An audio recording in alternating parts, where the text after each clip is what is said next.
Well, hello and welcome to Down to Earth Urban Farm. This is my very first episode, and I'm sure it won't be perfect, but that's okay because none of us are, right? Well, it's planting time here in mid-Michigan, but I'm not ready. Oh, I'm far from ready, but we're working on it. But the gardens are not ready. And yes, I do have to read off here because I forget a lot of things sometimes. So today we're going to do that. And I'm hoping that as time goes on, these videos will become a little more polished. And yeah, we'll be better. But you got to start somewhere, right?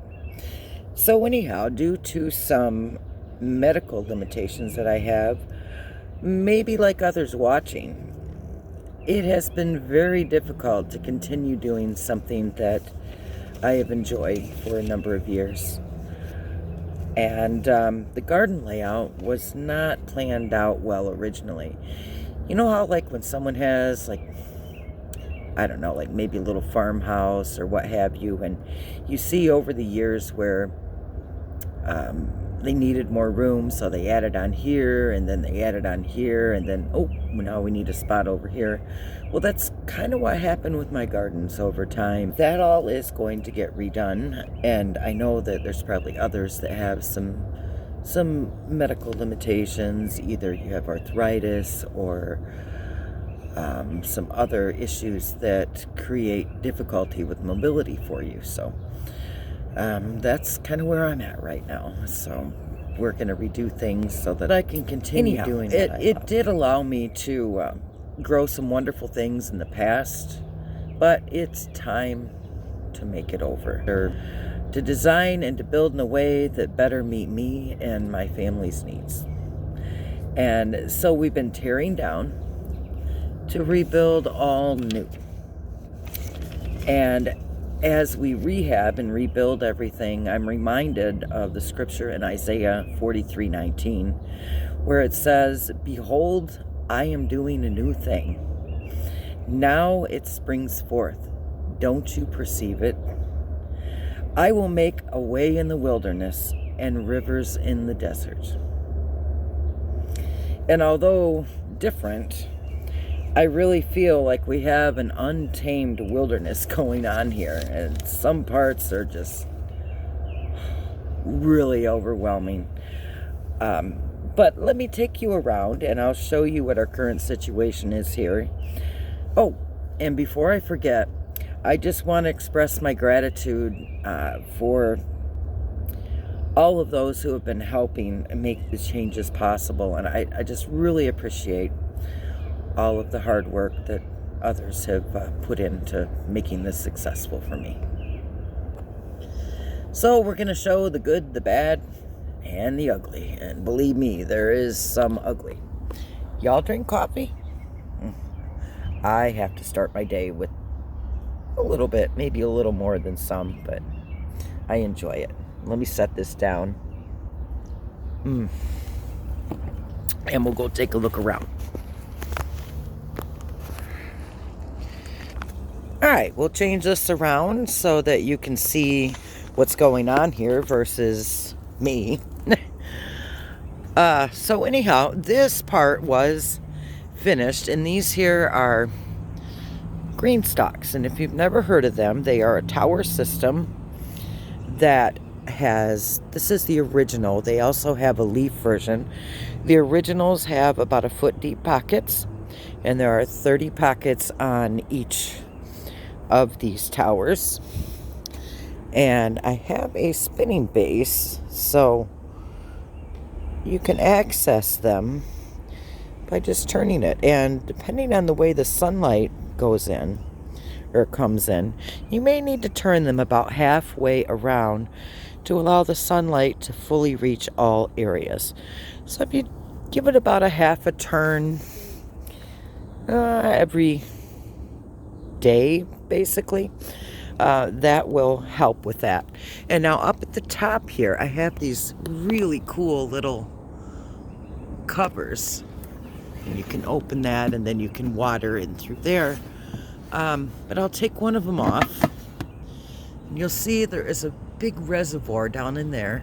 And what happens is you will put your water in the top there. And it will cycle down through all the tiers. I'm gonna have problems doing this with one hand. And will water the entire tower system. Now, in the past, I got something that I thought was similar at a Dollar Tree, and those pockets are very, very small. The units are built a lot differently. But these I am very hopeful for. There has been a lot of good reviews on them. I am not sponsored by anything, including the Greenstock brand, but it is something I have learned, come to appreciate, just because of the ease of the planning, and it takes up about an 18-inch footprint.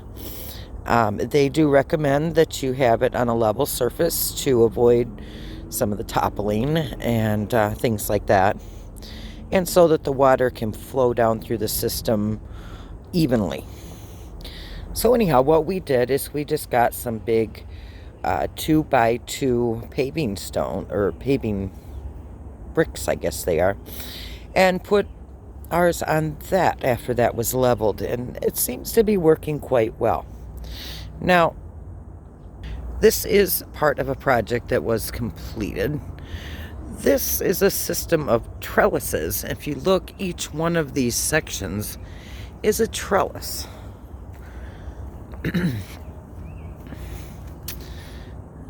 And we tend to, well, I tend to design, and we tend to overbuild things. So these structures will pretty much allow me to trellis anything from beans to tomatoes to squash and other things like that. And they will hold up quite well. Well, we needed some way to support the structures if there was wind, besides just screwing them into the wood planter boxes we have there. So I come up with this idea to put 2x4s across the top to help better stabilize the system, and what it's created basically is a pergola type effect, which I am truly loving. Now, we're going to have another bench built like this little one that my coffee cup is sitting on for the other side over here. And that way, me and a friend or guests can sit out here and talk with each other or just enjoy nature. And it will look a little bit more symmetrical with the other bench as well. Now, other things that we've incorporated, and these, I just love these. They make solar jar lids that have lights, and I just used a few of my mason canning jars to create some little fairy lights at the top. And that was a really fun and quick, easy project. And then we have, I don't know if you can see them or not, some fairy lights that run around along these 2x4s. And at night, it really creates a beautiful little area that's lighted. A lot of the decor I have had for quite a while, but some new additions from the Dollar Tree and other places. It doesn't have to be expensive. It just has to be something that you enjoy. And everyone's ideas might be a little bit different, but if you get the end result that you're hoping for, that's really what matters. Now, we do have some of these, and this is something I was blessed to be able to get. We got a bunch of these metal raised garden beds. Now, these are supposed to last 20 years. So that will keep us from having to rebuild things in the future. Now, we have used a lot of wood raised beds in the past, and they are wonderful, and they are, well, have been, I should say. The cost of lumber has went up quite a bit, but they have been relatively inexpensive to make. But generally, we only get about a 5 or 6 year life out of them. So having these in place and knowing that they will be good for 20 years really gives us some peace of mind and keeps us from having to do garden projects every year to restore and rebuild and repair things that need it. So this should be very helpful. Now in here, I know I probably overplanted. This is a 2 foot tall and 3 foot across round garden bed from Leo Life, which super neat people. I've talked to one of the ladies in customer service about some questions that I had, and she has been very, very pleasant, and I would recommend this company very much. They are durable. The finish on them is very, very smooth, almost like a car paint. Except these are approved for garden vegetables. There won't be any leaching of any chemicals off of them. They are completely safe in that way, which is important to me because I do garden all organically, and a good majority of what I grow is directly from seed. And this year I was excited because these little guys, now they did get some rain overnight, I believe, but all of these wave petunias, this was the first year that I started those from seed myself, and I'll tell you, they grow so well. So if you are interested in growing some flowers for yourself, I would recommend these for sure. Even the Dollar Tree has some petunia seeds that I did buy some to experiment with them, and they have grown really nicely too, and I'll show you those in a little bit. But anyhow, I have taken some of the things that I had in the previous gardens, like this rose bush, and put that in and gave it a permanent home. And then, some of the annuals that are in there. So I'm going to enjoy that. And in the center I have, and maybe you can see them if I come close, just the start of some lily-put zinnias. I just love zinnias, all kinds. People have heard me say, especially my husband, when he asked like what zinnias I want to plant, and I'm like, all the zinnias. I've never met a zinnia that I don't like, and the pollinators love them. I've seen hummingbirds near them before, and they will always have a place in my garden. Now look at these lovelies. Remember I was telling you about the Dollar Tree petunia seeds? These are those plants from those seeds. So I just love these. So, even if you don't have much money to spend, or maybe you're just getting started, don't let it discourage you. The Dollar Tree has some seeds that you can use to grow different things. And maybe they don't have as much variety as some other places, but they're very affordable, especially if you're just starting out, and I'm quite happy with the results from these petunias, and I bought some zinnia seeds that way before and a few other things. So don't let cost be a prohibitive measure for you for growing, because gardening can be as expensive or inexpensive as you make it.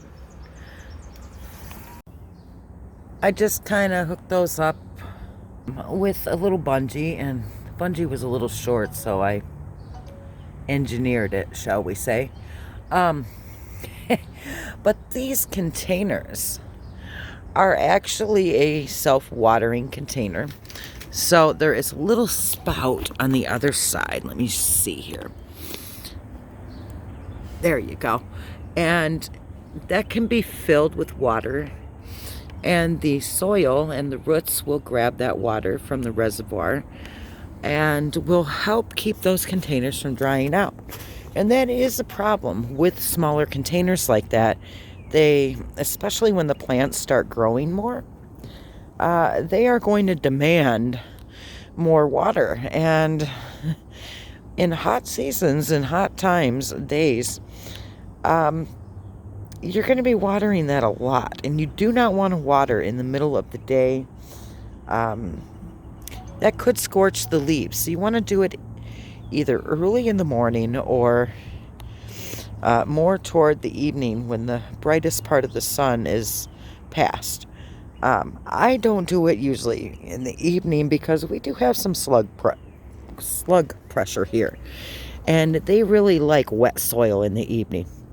One of the methods I use to begin sowing my seeds is with these little hydroponic units. And I do have a paper that tells me what each slot has in it. But these units, this particular one is an Aereo Garden Bounty. And the seed starting deck on that will hold 50 different plant starts. So in this little space, now here is a just regular 8.5 by 11 paper. So in that small space, you can grow so much, or at least start it. I wouldn't recommend growing it past a start to transplant. So that really makes it more manageable to be able to grow your plants for the garden. And it's helped me quite a bit. And I do have, I believe, 1, 2, 3, 4. I do have 4 this size. So that allows me to do 200 plant starts at one time. And I just really appreciate that. Again, now here is a smaller container. I think this came from Big Lots. And it is perfect. I've got, for smaller things, I've got one petunia in it right now. And I'm trying to decide what I want to put on either side. But I'll get there when I get there. And then this little cute thing from the Dollar Tree. You know, I enjoy it. It's just one of those things. So anyhow, I have some more things over here as we get toward the tea and medicinal area. First, more zinnias.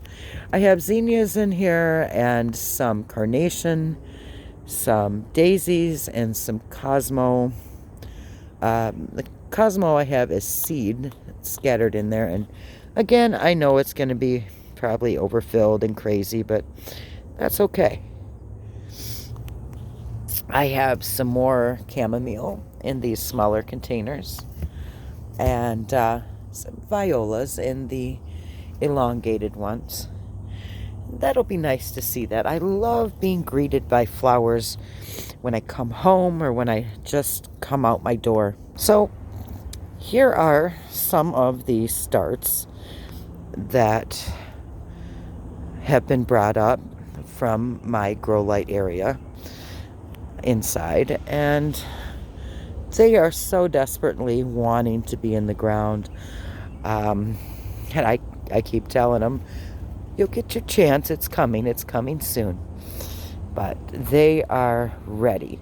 And this coleus I grew from Dollar Tree seeds, and I am super impressed with that. It's something I never expected I would like, and lo and behold, I really do. And here we have my original rhubarb, and a local gentleman had some heirloom rhubarb starts that he was selling. So we did acquire a few extra, and that should fill in that area, I believe, really well. Now, I do also grow some medicinal herbs. I feel that God has put certain things on this earth to help us with various ailments that we may have. And so I try to use some natural things like that um, to help ease problems that we may have. There are two of them here. I have a John and an Adams elderberry, and they grow so prolifically. I could cut these down almost to the ground every fall, and they would come right back up. And matter of fact, I probably need to give this guy a trim, but I'll be able to reach it easy enough. So that won't be too big of a job. So anyhow, this is one of the beds before it's completely filled. Now, we do grow in 100% compost, which some people don't think that's a good idea. Others do the same. I guess it's a preference. We've had good success with that.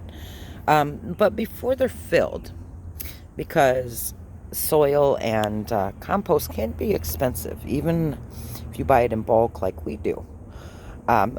We have some sticks and some smaller logs and things like that filling in the bottom to help to help fill it because of the size of that. And those things will break down over time and create really nice soil as well. Now, we are experimenting with a method called core gardening this year, and it involves using weathered straw as a core in the garden bed, buried down in, that will help wick rainwater and moisture into the straw, yeah. And when the soil becomes dry, the soil will grab the moisture from the straw bales.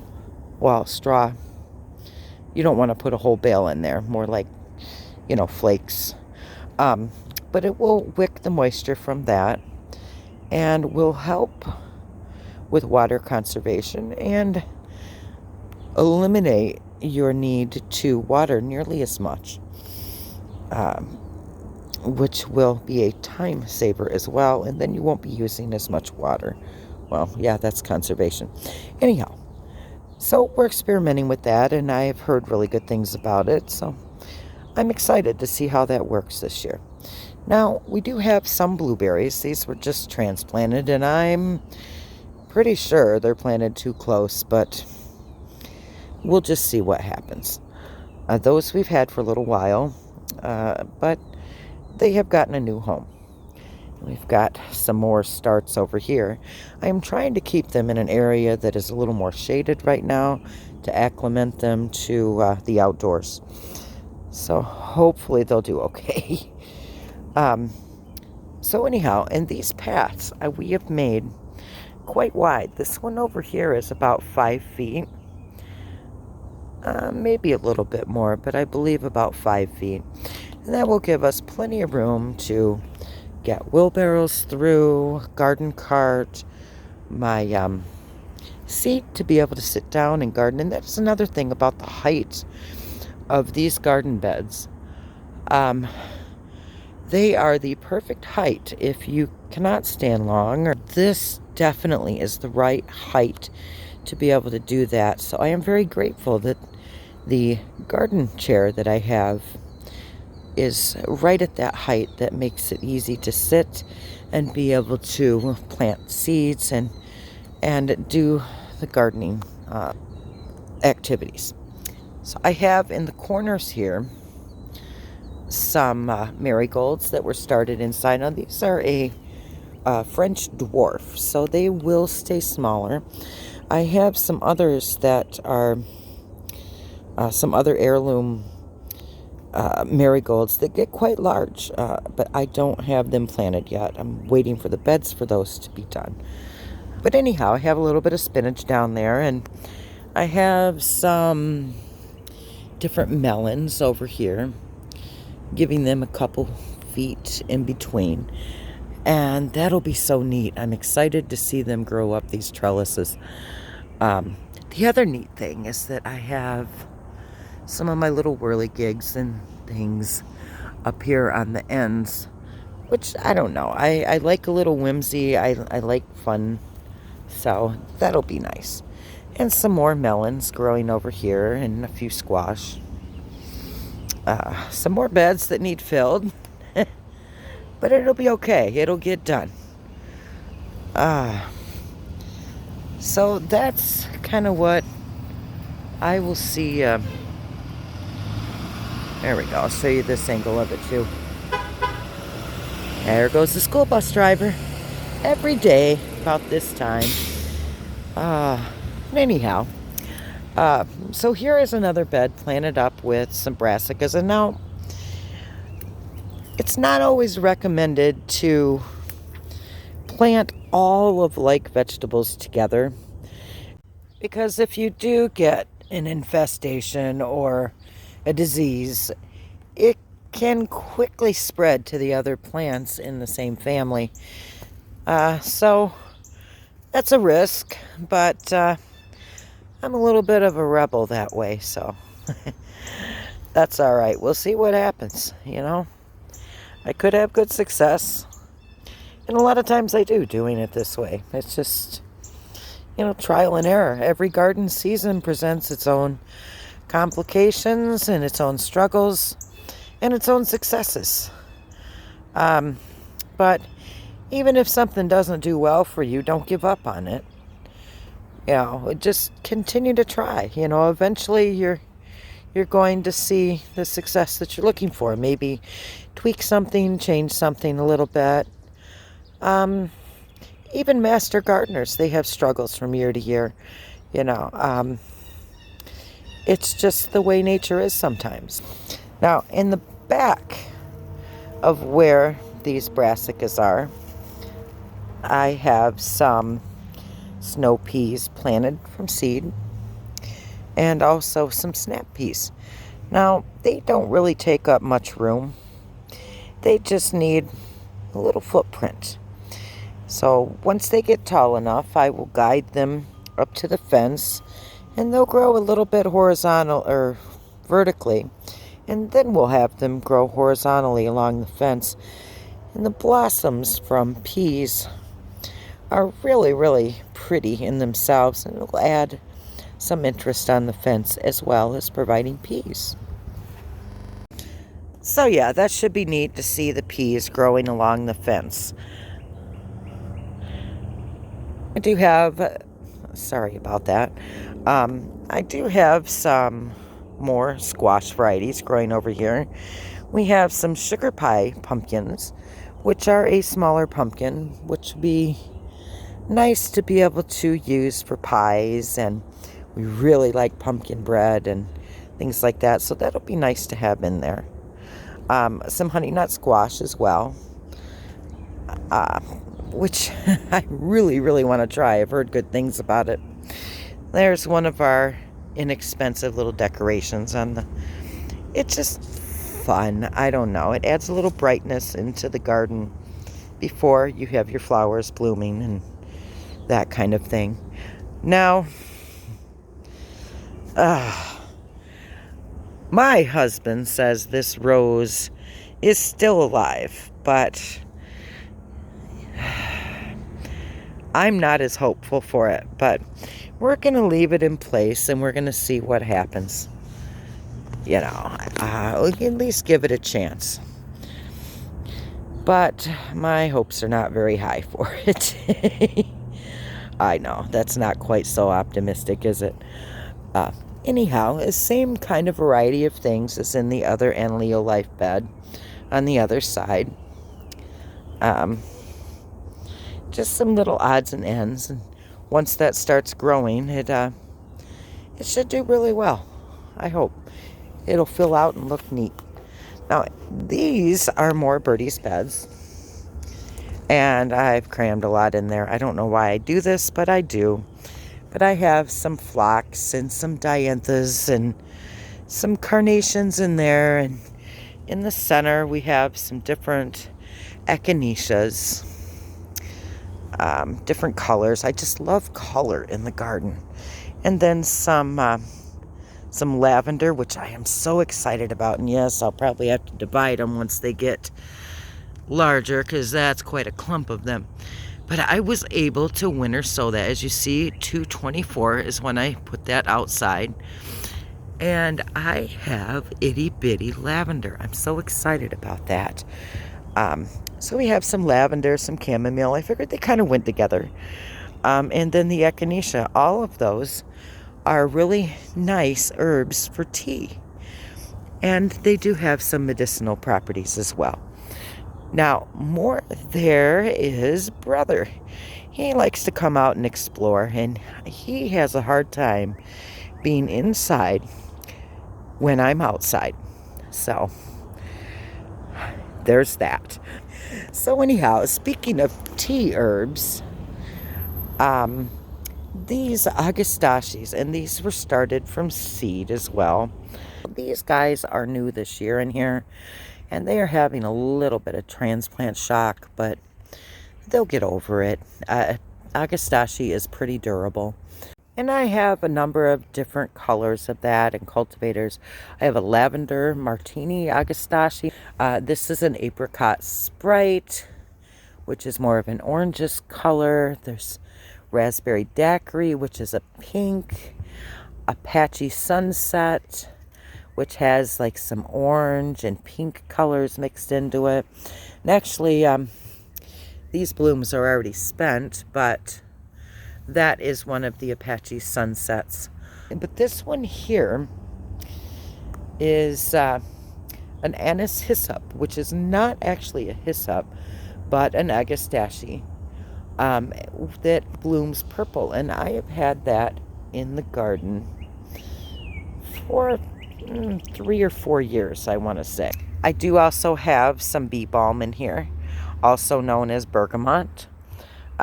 This is a native bee balm to this area. It is a deep burgundy color, and I just love it, and so do the bees. I added a pink bee balm into there, and a spotted one that is a little teeny start right now.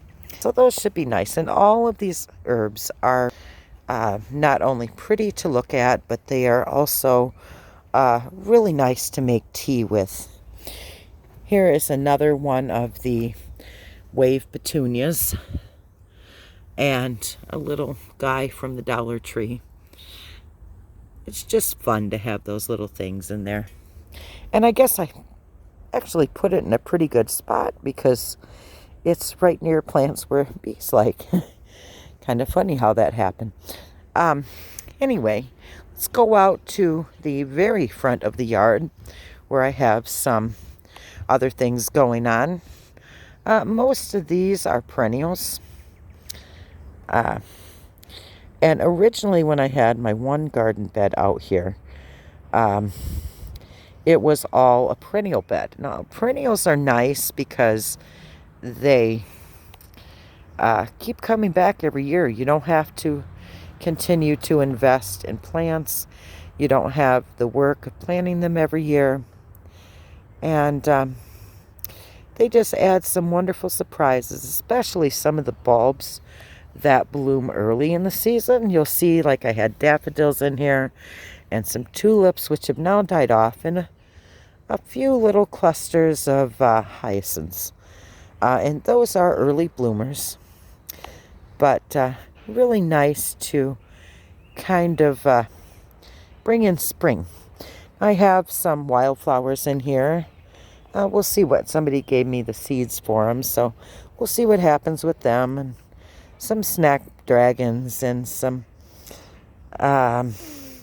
rudbeckia, which is black-eyed Susan, and which is a perennial. And it'll just be neat to see what happens. In the center, I have some ecstatic lilies, which will bloom later, and some glads. So it'll be nice once the other things start popping up to add some color and some refreshing throughout the year without me really having to do anything, which is great. Some more nasturtiums here in different colors. They really don't mind those little barrels at all. And some comfrey and some yarrow. Yarrow was really good medicinally as well, but I really like the flowers. They're very dainty, but they do get tall, so they'll need a little help standing up as they grow. But that's okay. As I get older, sometimes I need a little help standing up. Uh, these are Anleo life beds. They do make them in all sizes. These happen to be an 8x4 at that 2-foot height, which is pretty key for me. That's just perfect. I did transfer some roses from other beds, and this one needs a little pruning, but this particular rose and a few of the others I have produce rose hips, which are very good and very high in vitamin C. So another nice thing to add into your little tea alchemy. I have some salvia that was transplanted and a little teeny bit of creeping phlox. I've had a lot more, but things happen over time. And some lupine there in the middle that was grown from seed through winter sowing. And that is another method. We'll probably talk about that more in the future. But winter sowing is very helpful to some of those plants that are kind of hard to get started. And it really was no effort at all. I just let nature do what nature does. I do have in the front here some dahlias. They are not perennials, at least in our zone here. We're in 6B in mid-Michigan, my part. And so those tubers were just planted recently. And I haven't really seen any sprouts yet, but I'm still hopeful. It hasn't been that long. On this side, though, we do have some of the dahlias starting to sprout. So that's exciting. And they are such beautiful flowers. If you want to save the tubers for future, you can dig them up in the fall and store them in a cool, dry place in some peat moss or some sand. And they should do well there over the winter. And then just replant them in the summer. This is one of the peonies that I started a few years ago. I do love peonies, but they don't last very long, the blooms. But how sweet they are when they're around. This side down here is pretty much a mirror of what's on the other side. More yarrow and nasturtium. Have some nasturtium down here in the grow bags. And actually those grow bags work pretty good. If you are in a hotter climate, though, there are special bags that are lined so they do not dry out as quickly. And so that might be something for you to look into if you're interested in that and you're in a hot climate. Now, mind you, if you're in a very rainy climate, please don't get those because your bags will need that extra airflow so they don't become a swamp. So keep those things in mind and look for these. They're very inexpensive. And it's a good way to either start a garden or to add on to a garden when you ran out of bed space, like I do sometimes. Or you can't dig or put something permanent in that spot, like utilities or something like that underground. This tree, I believe, is a nectarine. No, it probably shouldn't be in that little barrel, but it's in there, and it's survived for the last 3 years, so we'll see, you know. Like I said, I'm a rebel sometimes. Bleeding heart, which I need to put on the side of the house once that's cleaned up. Bleeding hearts do not like direct sun. They are more of a shade kind of guy. Not a shady guy, but you know. We do have a little bit of cleanup here to do. Yeah, in the front yard, that's debris from the old beds. A ton of roots. There used to be a tree in that area as well, so it was a mess to get all that taken care of and cleaned up. But we've done it. We'll either package it up for the trash or take it somewhere appropriate if they won't take it. But either way, hey, it's just a little bit of work to do. And this yard is pretty much done, and I'm really excited about that, at least the front yard. It's just so nice to see. And I did a little earlier. I've been filming a little bit throughout the day to take rests and things like that, but I was able to get peppers planted, and so we're gonna let them settle in. It's supposed to rain the next few days, so that should be really good for them. Rainwater has that extra nitrogen and all that good stuff in it for them. Well, I'm inside, and I think that's going to be it for the day. We'll do a second episode and show you the backyard and the plans that we have for that, and be prepared. It is not a pretty sight, but that's okay. It will be. If you enjoyed this video, please like it, share it with your friends, and if you'd like to continue on this journey with us, please subscribe. And thank you again for watching Down to Earth Urban Farm.